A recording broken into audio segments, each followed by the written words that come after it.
Major Garrett is the chief White House correspondent for CBS News. Also, a man you don't want to run into on the low block, because he's going to get that rebound, as he showed last night, getting that interview with Chris Christie afterward. Major, impressive stuff. Very thorough of you.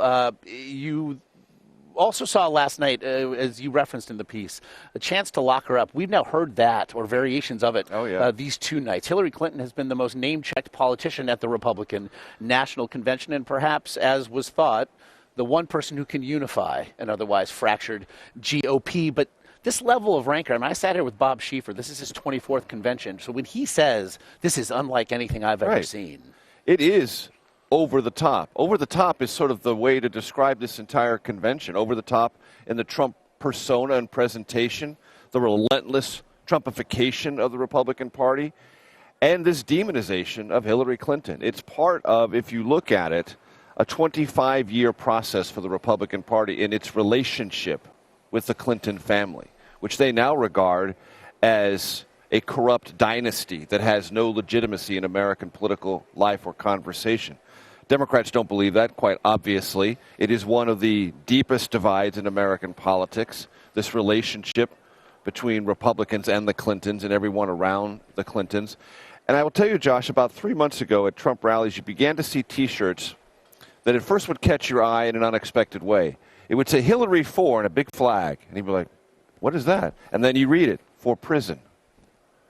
This intensity about Hillary Clinton and the sense that whatever you think positively or negatively about Donald Trump, he in no way is as bad as she is, and that's the end of the conversation for some of those delegates and some in the Republican Party. And that's fuel for Donald Trump. I just don't know if it's enough of a tank of fuel to get him across the finish line. For a campaign that to this point had been so much about celebrity, it was the currency in which it was trafficked. And in this moment, this 4-day choreography where perhaps undecided voters, folks watching at home, might be reached out to, we have now seen 2 nights of primetime speakers speaking to, at best, a 2/3 full convention hall. We see essentially these nights have now turned into almost concerts. The main act plays, Melania Trump, Don Jr., and when they go, so go the people. So go the people, exactly. This is not a celebration of a party or a party charting a new course as much as it is a fascination with a political figure, a persona, a celebrity. And when that celebrity or those closest to him leaves the stage, essentially the energy of this room goes away. The attention span of this room goes away. And many of the people go away. And I will tell you, watching Mitch McConnell come out on stage, the Senate Majority Leader booed as he walked out on stage. You would have thought it was a Democratic Majority Leader coming out on stage. No, it's their own guy. No. Washington Republicans are viewed skeptically or with hostility by a good number of these delegates. Paul Ryan gave a speech that by his standards, the Speaker of the House, a little bit larger portion of red meat than I've heard him give before. It wasn't pro-Trump necessarily, but it was pro a conservative agenda, and it had some rhetorical flourishes that I thought this crowd would respond to, a couple of polite applause. But in the main, if you're not a part of the Trump inner circle or the family, you're a flatliner out here. You just do not rate at all.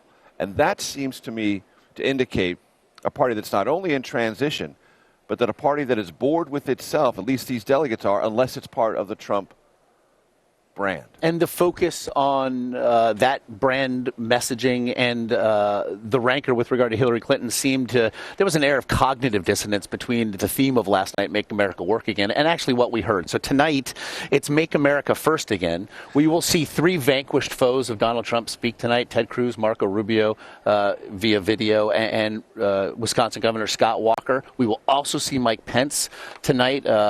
His running mate, a man to whom Donald Trump paid at least lip service to the idea of party unity. Will we, though, do you think, see more of the same tonight?